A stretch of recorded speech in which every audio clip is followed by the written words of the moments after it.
first understand what is the exception. When you talk about the dictionary meaning is nothing but simple meaning of exception is a abnormal condition arises. But when you talk about your Java, in Java the exception is nothing but a abnormal condition where the remaining program get aborted. It is not going to be executed. Suppose I have written a code of 10 to 10, 15 lines. Then JVM executes first line, second line, third line, fourth line. And suppose there is an exception on fifth statement. So it will abort the remaining program. So this is how this is exception arises. So now we will talk about what to do when I don't want this exception to abort my program. So in this scenario, the mechanism of exception handling come into the picture.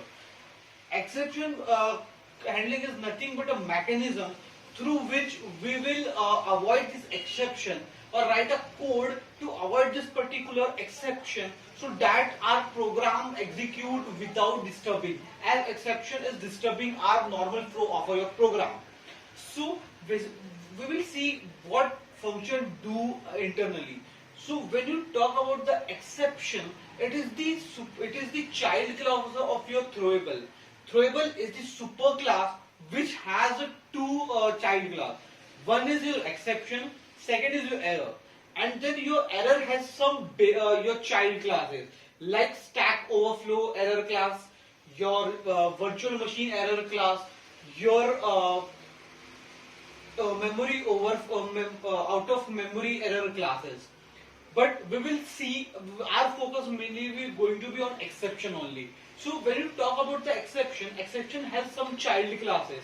Like it has your class not found exception class. Then it has IO exception class. Then it has SQL exception class. Then it has a runtime exception classes. This runtime exception class is also going to be divided further, like it has some base child as well. So when you talk about the runtime child classes, first is your arithmetic exception class. Then we have a null pointer exception class. Then we have a number format exception class. Then we have your particular for this index. So we have index out of bond class. So this index of the bond class also have some child class, which is first is for your arrays. When your array for the array it has array out of bond. For the string it has a string out of index out of bond. So basically this is all about your structures. But when you talk about these exceptions, so what internally happens?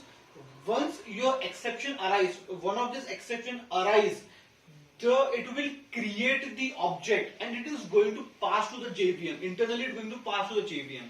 JVM check which method has arised this particular exception and check if there is any code for or any particular block is given for that particular exception to get handled. If not, it will check further from where this method got called. In that particular method or in that particular scenario it has a code or not. So if it is present, then it's okay. Then it will handle this exception. But if not, then the program going to be aborted. Now the question arises how we are going to handle this particular exception. So for this exception handling, we have some keywords using which we are going to write some particular block which help us to get the handling of this particular exception. First is your try. Try is nothing but in which we are going to write this exception. Like we as a developer we know we have some little bit idea it's going to give an exception. So I will write this particular code or sentence or statement in that particular try block. But this try block not going to be written alone. It should have finally or your catch block. So when you talk about the catch block, it has the exception handling code. In your try you return the exception, the statement which going the exception. To handle that particular situation or exception, you will write the code in particular catch method. Finally, you will write the block which going to be executed in and how any condition. If the exception is handled or not, exception arises or not. it going to be the final block going to be executed in anyhow. Then we have a throw. Throw is used to throw the exception. Then we have a throws. This throw is used to put some